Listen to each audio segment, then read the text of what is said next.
Hi everyone and welcome back to my channel. Today is going to be a tag video for you guys. I was actually tagged by Rouge Pout on YouTube, which I will link her channel down below. Yeah, I'm going to just read off the questions off my laptop. So that's why I'm looking down and not looking at you guys. Straight into the tag, and the first question is, you have to get rid of all your foundations and you can only keep one high-end and one drugstore. Which do you keep? So this one was really easy for me on the drugstore side because I don't have very many at the minute. I've had to get rid of a load because they're just not sitting well on my skin at the minute. Being pregnant seems to be doing all sorts to my skin. So this one was really easy, and it's the No7 Essentially Natural Foundation, and this is in the shade Cool Ivory.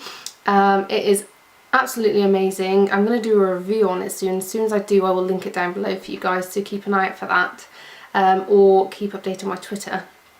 But it's for all skin types. It's coverage light to medium, so it is quite buildable. I'm wearing it today. I really like it. Sits wonderfully on the skin.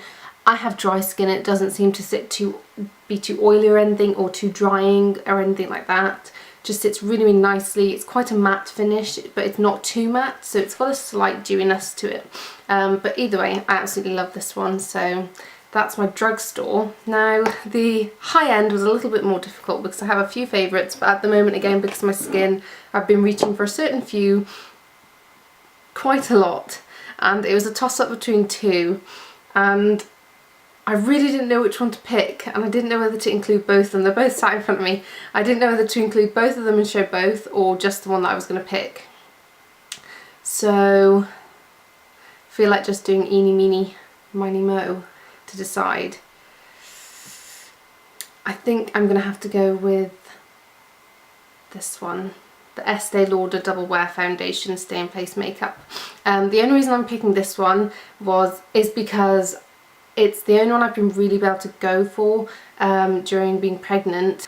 But yeah, this one's just amazing. I've got like a quarter of a bottle left, so I need to get some more.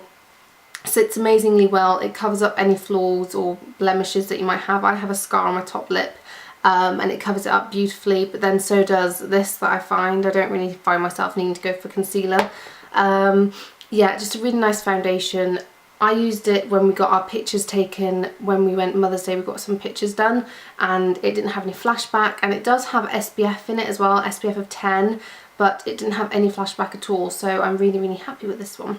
They're my two foundations. Now going on to question number 2. You go for an interview and the lady interviewing you has lipstick on her teeth. Do you approach the subject or ignore it completely? Now normally I'm a really honest person, especially with my friends. I'm just like, you know, you got a little bit of something there.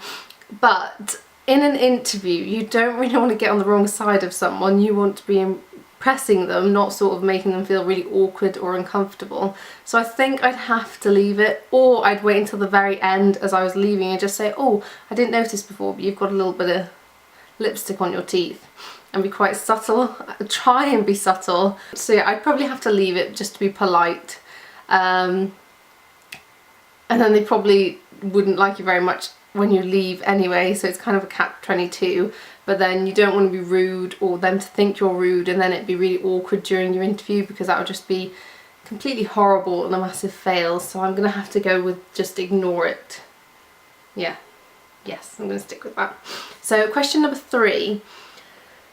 You're not feeling yourself and you need a pick-me-up. Which lipstick do you put on to make yourself feel beautiful? Now today I'm wearing Rimmel's Amethyst Shimmer in 260. Now this is a beautiful colour and I really do love it.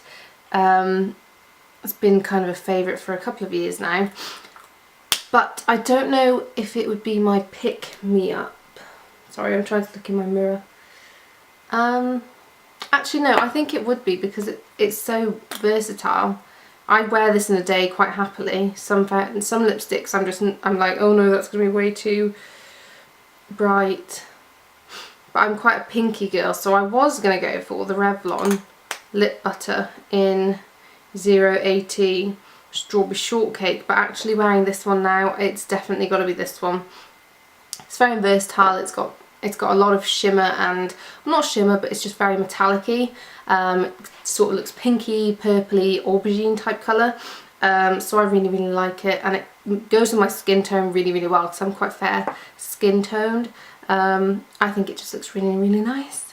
So I'm going to go for this one, which again I will write down below what this is for you guys and any other products that I mention. Number 4, you go back in time for a day to your teenage years. How would you do your hair and makeup differently? Okay, so I don't think I ever got pictures, but when I was in school, I used to have an obsession with putting my hair in a ponytail on the side of my head, just like up here somewhere, halfway up my head, on the side, not at the back like a normal ponytail. It had to be on the side. And I used to do these really messy buns, and they didn't look awful, but looking at how a messy bun's supposed to look now, it probably didn't look great. And my sister and I used to do like little braids, and she'd braid my hair with these like huge braids, and it used to be quite awful. I suppose it was cool back then to have little braid type things, but yeah, she used to do those and they absolutely killed because she'd have to do them so tight because I had thick hair and they'd probably just be out by the morning.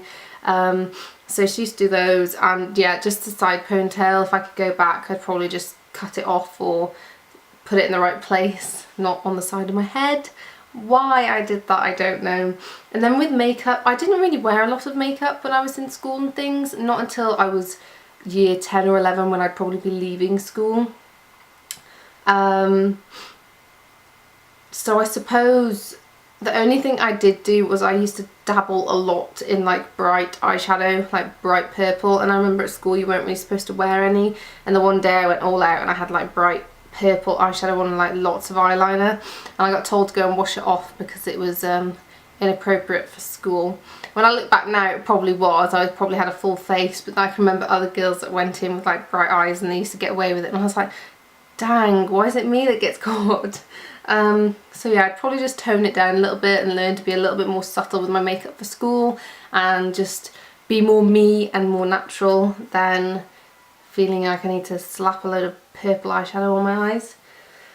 And not to mention the probably very awful blending. So then question number 5. You ask your hairdresser for a shoulder length pixie lot haircut, but they hear wrong and give you a pixie cut. Do you A, smile and say thank you, and call your mum hysterical, B, cry in the chair and things get awkward, or C, complain to the manager and demand a refund? I'm assuming the pixie lot haircut is the one she's got sort of at the moment, which is like here, and not the pixie cut like no hair left. I think it's very hard because my logic tells me if you were getting your hair cut and someone was cutting mine to my shoulders and then slowly I could feel them getting to like here and then I could feel it in my jawline, I would definitely be saying, that's a little bit shorter than I wanted, and you'd probably ask them to stop there. But then if you were either like me, who you end up almost falling asleep at the hairdressers because you get far too relaxed and you're actually sat down for too long not doing anything, then you wake or you become out of this daze and you look and you think, where is my hair? What's happened? I don't think I'd want to make a scene. I definitely wouldn't go outside and call my mum. Well, I probably would afterwards, but I think I'd probably have to talk to either the hairdresser or the manager in private and just say that this wasn't what I asked for. At the end of the day, it's hair and it grows back, so you know, we've all had bad haircuts we regret and then they've grown back, so you can't really moan too much.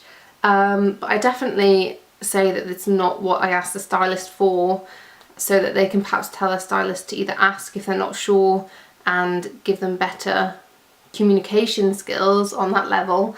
But I'd probably not ask for a refund. I'd probably just ask if I can come in again when it's getting longer and they can restyle it for me to help it grow a bit better and not look horrible, because when pixie cuts grow they start to look quite awful if you can't manage them.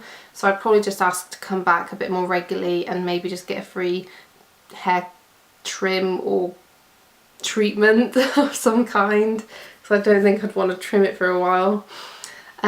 So going on to question number 6. Your friend surprises you with a 4-day break and you have 1 hour to pack.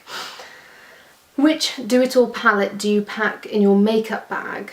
Now, I don't really have a do-it-all with blushes and things. I have one, and that's the Avon palette, but it's not really got... No, I've got 2, but the benefit one I have isn't really that versatile, and the Avon one has got a lot of shimmery colour in, so I didn't really want to pick that. So I did go for the Naked 3 Urban Decay palette. I know it doesn't have any blushes in, I don't really have a do-it-all palette, which has actually made me really depressed to know that I don't actually have anything that I can just pack in a bag and it's got most things in. So I'm definitely going to have to invest in something, but I definitely think I'd pick the Naked 3 just because I have been using this a lot recently and it seems to be my go-to palette. I will be doing a blog on this as well and I'll leave a link to that below once I've done it. But yeah, I can just be so versatile with this. You can do like day looks, you can go to evening looks, you can do most things with it. It comes with a brush, which is always handy, and yeah, I'm wearing one colour now and I've only got one colour on and I seem to think that that's enough. Sometimes just one quick flush of colour over the lids is all you need. So yeah, that is the palette I would go for. And then number 7, your house has been robbed. Don't worry, everyone is safe, but your beauty stash has been raided. What's the product you really hope is safe?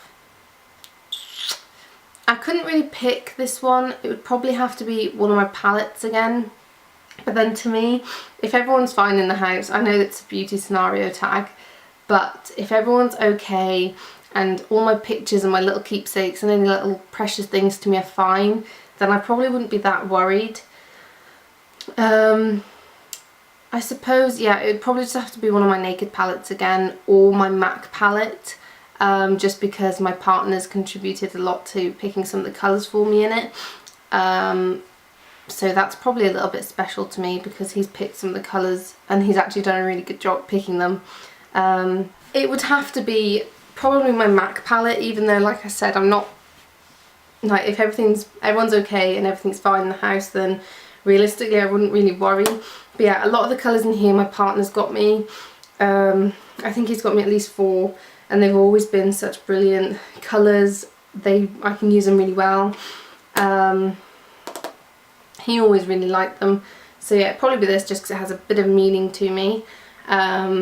If you want to see a blog post on what I have in my MAC palette, I haven't filled it yet. I've got 4 more to get. But if you'd like to see what I have so far, then leave a comment down below and I'll either do a video with some swatches or I'll do a blog post for you guys. Last question, and it's number 8. Your friend borrows your makeup and returns it in awful condition. Do you A, just pretend you haven't noticed, B, ask them to repurchase it, or C, secretly do the same to something of theirs? I think I'd have to not quite be in the context of asking them to repurchase it, depending on how expensive it was. If it was something that I can just get from the drugstore, then it probably wouldn't be that big of a hoo-ha because it's not like it cost me £30 or £40. But I am quite honest as well and I probably would have to confront them about it. I'm quite an honest person with my friends and sometimes, yes, a lot of people don't like that, but honesty is the best policy and if you don't like something then you say. So if I had something come back and it wasn't in brilliant condition, then I would probably have to ask them to either help towards buying me a new one or just ask them to clean it up. If it's repairable, then ask them to fix it. If not, then yeah, I'd ask them to put towards the cost of a new one. Yeah, I just think with friends you just have to be completely honest. I don't think it's worth going so low as to do the same to something of theirs because then it just gets petty and it's like, where does it stop? I suppose that's just me being really mature and probably boring. Some people would do it as a joke and probably find it a joke. I just probably would get more frustrated with something like that.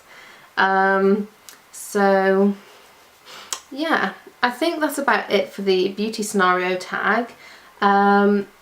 I tag all of you guys to do it too if you're watching this video, and leave me a link on Twitter or comment down below your videos and I'll go and check them out for you guys.